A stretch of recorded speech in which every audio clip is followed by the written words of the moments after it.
Hello class, my name is Sana Ramal, and today I will be presenting my oral abstract on emotional intelligence theory. In this, I will provide a synthesis of research on the subject, its significance, and how it applies to leadership itself and leadership in the dietetics practice. First, I will provide a brief history of emotional intelligence theory, then a description of the theory, how it works with supported research, the strengths, criticisms, and application to our profession. Emotional intelligence was first coined in 1985 by Wayne Payne, who published his doctoral thesis on the study of emotion in 1985.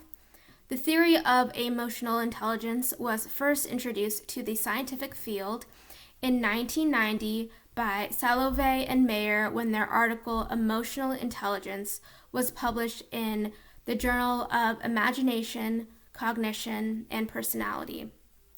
This theory was popularized outside of academia by Goleman in 1995 in his book titled Emotional Intelligence.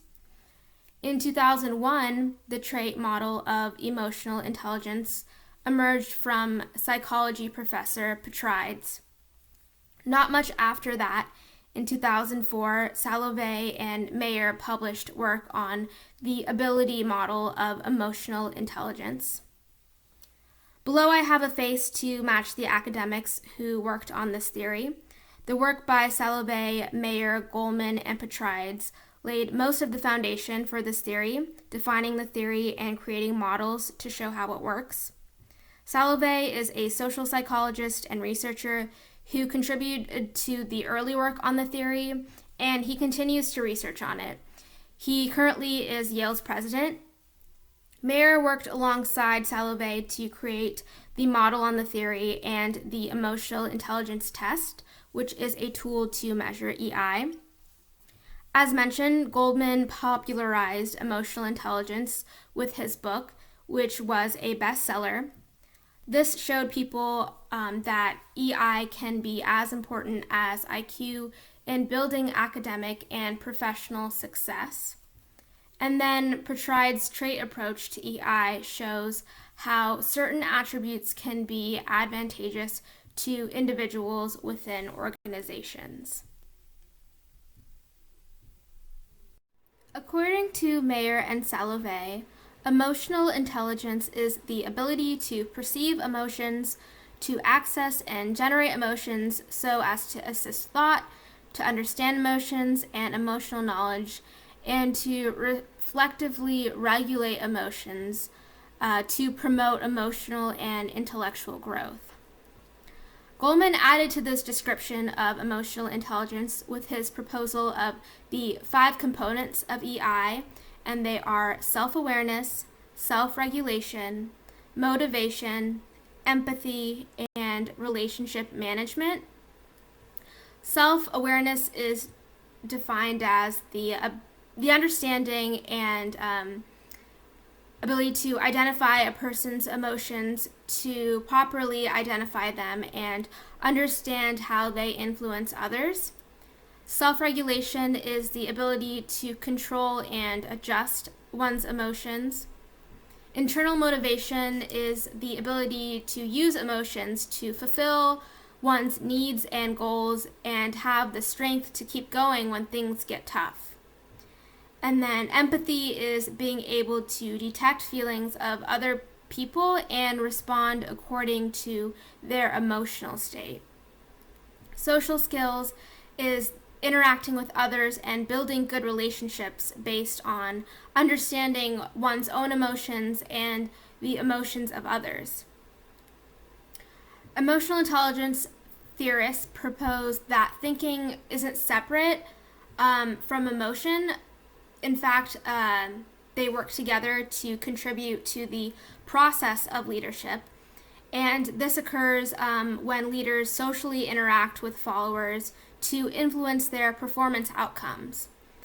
When leaders recognize followers' emotions and can manage their emotional states in an appropriate way, they can increase group solidarity and morale by creating shared emotional experiences. First, we'll take a look at the trait model of emotional intelligence. So, this model was conceptualized in 2001 by Petrides, and it describes our perceptions of our emotional world, what our emotional dispositions are, and how good we believe we are in terms of perceiving, understanding, managing, and utilizing our own and other people's emotions.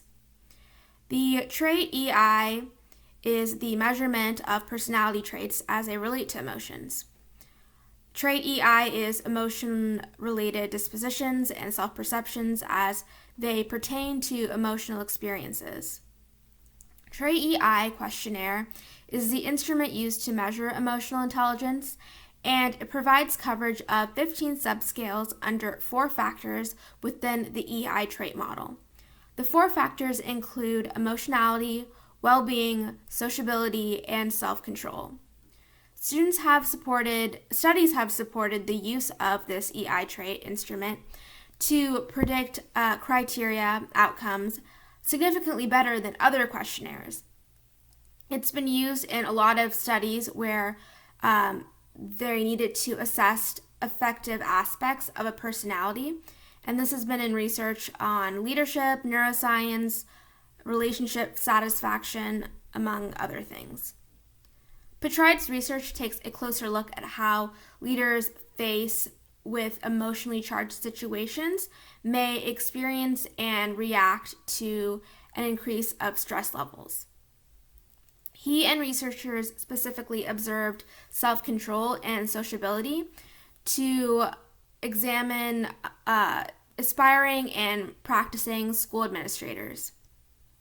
He found that having self-control as a leader looked like being able to regulate emotions, managing stress, controlling impulses, and then being sociable looks like being a good listener and communicating. And in this way, you can deal with people beneath you or as a leader with a lot of different personalities. Leaders high in sociability factors can be assertive, and they can use their self-awareness to manage the emotions of other people. In a study using the EI trait questionnaire to gather data on leadership characteristics from school administrators and educational leaders in the U.S., sought to answer these 2 questions. Is there a difference between self-control and sociability scores of experienced administrators and educational leadership students? And is there a difference between self-control and sociability scores of administrators depending on their years of experience in the role? Results from the study found that student scores were weaker than principals in the factor of self-control, specifically assertiveness, emotion management, emotion regulation. Impulse control had relatively similar scores between the principal and the student group. However, students were scoring lower in emotional regulation. The principal group had higher scores in self-control, and principals with more than 10 years of experience had higher self-control and sociability compared to the group of aspiring leaders. Lastly, emotion management was stronger in principals than the student group. And these findings reflect the nature of leadership situations faced by principals compared to that of the experience of students. So now we move on to the 4-branch EI ability model. This model was created by Mayer and Salovey, and it describes 4 areas that describe emotional intelligence. They are managing emotions, understanding emotions, facilitating thought using emotions, and perceiving emotions. The model can function like a cycle, one being connected to the other and the way that factor works. So perceiving emotions is the ability to recognize a person's own emotions and the emotions of others using facial expressions, tone of voice, and body language. Using perception helps one express emotion appropriately, which will facilitate in communication. Think of it like you see someone's tone of voice and face shift when something negative happens in their life. A person who can perceive emotion will see it and change their own tone, their voice, in a way to communicate sensitively with the sad person. Perceiving emotion is key in leadership, as followers can feel understood by leaders, and this can increase a positive perception of their leader. Then using emotion looks like the ability to adapt and understand some emotional states. And this can lead to more optimal outcomes than others.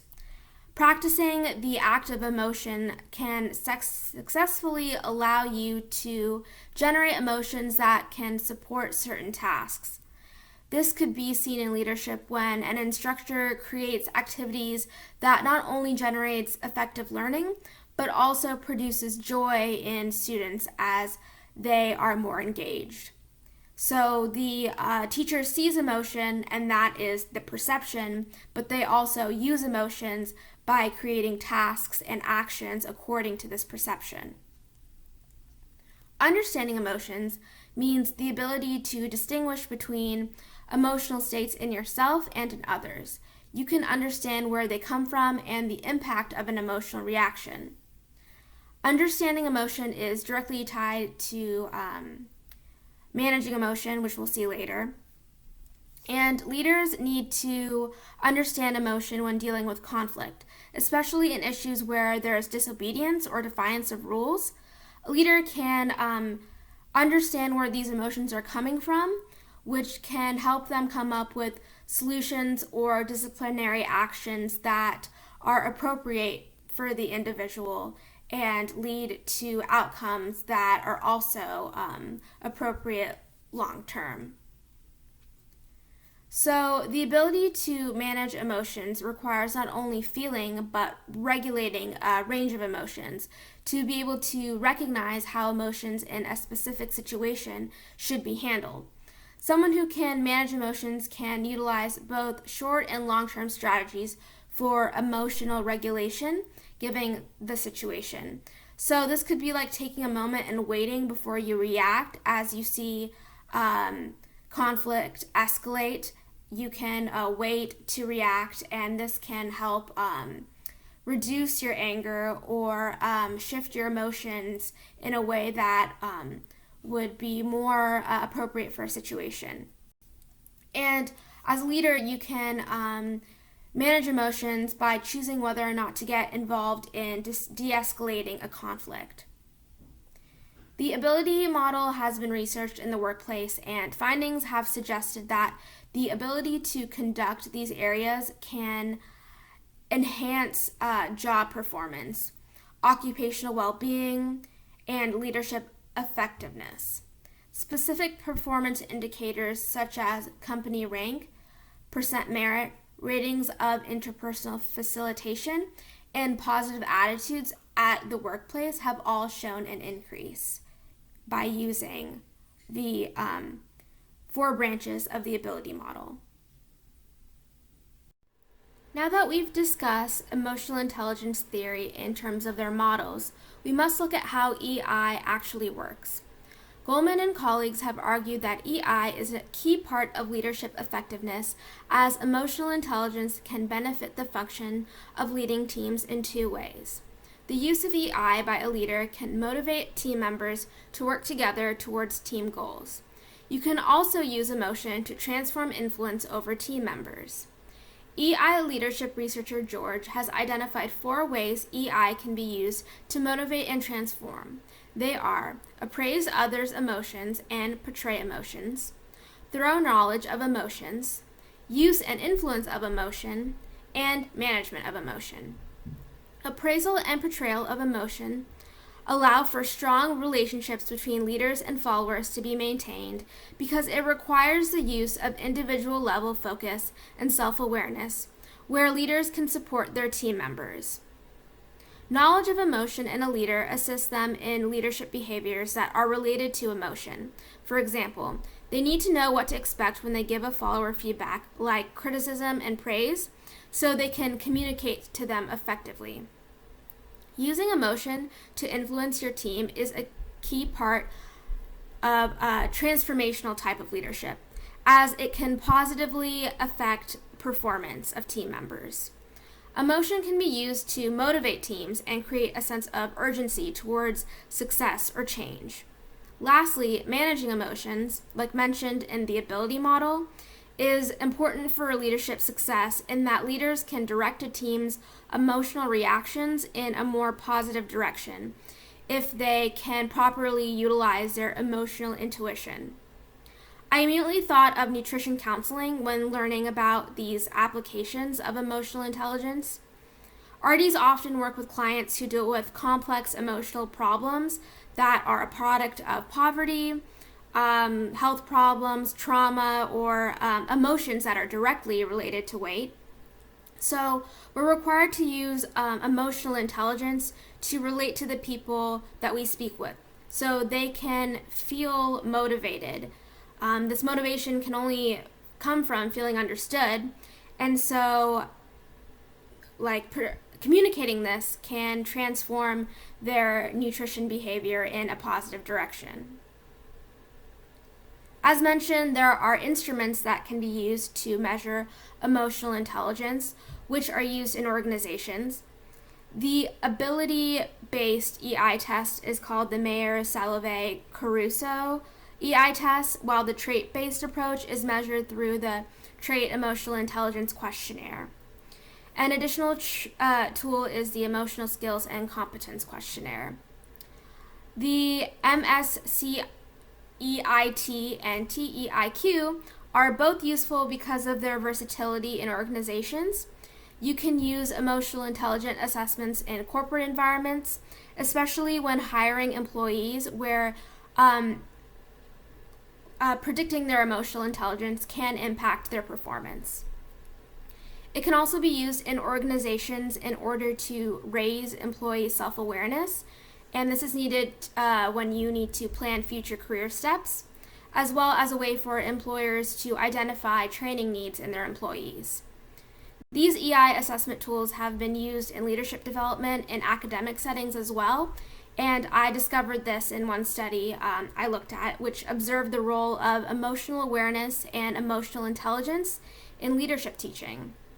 In this study, emotion concepts were introduced into an undergraduate leadership course, and then the students completed an MSCEIT test after they were introduced to emotional concepts in lectures.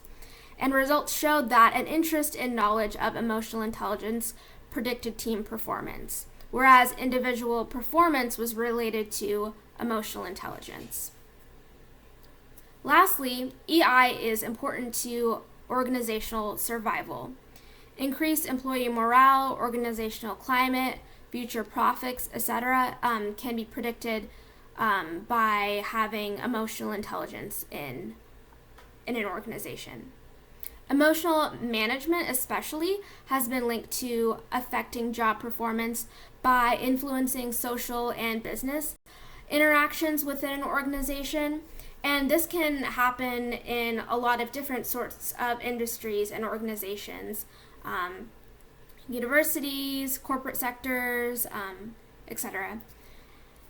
And then lastly, conflict management really utilizes emotional intelligence because it can be used to minimize aspects of conflict, enhance positive aspects of collaboration, and build trust between members of a team and the relationship between a leader and the followers of a team. Emotional intelligence theory has both strengths and weaknesses. This theory and application to leadership is unique from others in many ways. Its strengths are that it can be applied to many types of organizations at many levels of management and followership. It can help maintain relationships at an organizational level which actually helps with organizational outcomes, as many members of organizations and teams can be more successful when they understand and communicate with one another. EI can also promote job satisfaction because both leaders and followers are pushed to utilize emotion in daily tasks, which encourages motivation. Lastly, there are many assessment tools for EI, ones that I haven't even mentioned, and they can help promote organizational growth in many ways, like team building, performance, raising self-awareness, making next steps, and more. Because of the nature of this theory, there are many more criticisms than strengths.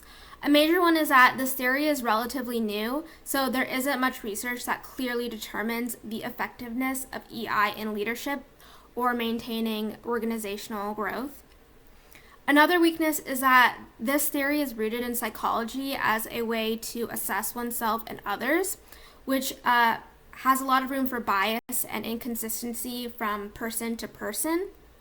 Going along with this, we're all different and we have different emotional ranges that are affected by environment, biology, and culture. So it's hard to apply theory to the way people act in real life and then create a leadership standard or a followership standard based off of that. A criticism of the ability model is that it doesn't actually measure ability, but conformity to a certain behavior rooted in emotion, according to a certain emotional scale. And lastly, because of the reasons listed, the EI assessment tools that have been developed can be unreliable because perception needed in reporting emotion of self and others is so subjective. Emotional intelligence theory is extremely useful to the dietetics field in almost any area of the practice. This is a job where you have to interact with people, whether they be clients, colleagues, community members, or students. I know that the topic of food and nutrition can be a highly sensitive issue for people. The way you eat represents a lot about your identity. Food can tell something about your social status, your financial background, your culture, religion, a personal preference, and it can also be a product of mental illness. So you have to utilize several dimensions of emotional intelligence to communicate with clients that you really see them and you want them to grow. This is especially true in one-on-one counseling, where you have to reach your clients so they feel motivated to make nutrition behavior changes. Both the trait and the ability model are key for RDs to utilize in their practice. On a less individual level and within a more team dynamic, dietitians play a role in improving organizational outcomes through EI as well. We have to read the emotions of our professional team or group of clients. We have to anticipate how they react to what we do and what we say. I think all aspects of the ability model are important, but the use and management of emotions are key elements that allow for nutrition educators to use emotional perception to form a detailed plan for clients or for a professional team. And it's the actual execution of emotional intelligence when you create these plans based off perceiving emotions. In a study looking at the emotional intelligence, job satisfaction, and burnout for dietitians, this study found that EI is important as a trait for dietitians to possess. In the study, over 8,000 dietitians were surveyed using the Wong and Law EI scale, Job Diagnostic Survey, and Copenhagen Burnout Inventory. The results were analyzed, and it showed that dietitians have an increased level of emotional intelligence. A positive correlation exists between EI and burnout, and a positive correlation exists between EI and job satisfaction. Therefore, EI is an important aspect to improving job satisfaction and decreasing burnout, which can help RD's patient care quality. Another study published in the Journal of the Academy observed EI at work. Authors suggest that there are many intangible benefits to the application of EI in the dietetics field. This study of research suggests that internal motivation, which is an aspect of EI, would play a key role in professionals finding success in dietetics because it can promote organizational relations such as positive colleague relationships and developing innovations. The RDs who consider themselves satisfied and successful are likely motivated through their own genuine interest in helping people. This finding is related to research on burnout and job satisfaction as well, because RDs have to have cultivated EI in order to find joy in the work they do, which is needed in maintaining quality in their service, as mentioned. This concludes my presentation on emotional intelligence theory. Here are a list of my references. Thank you.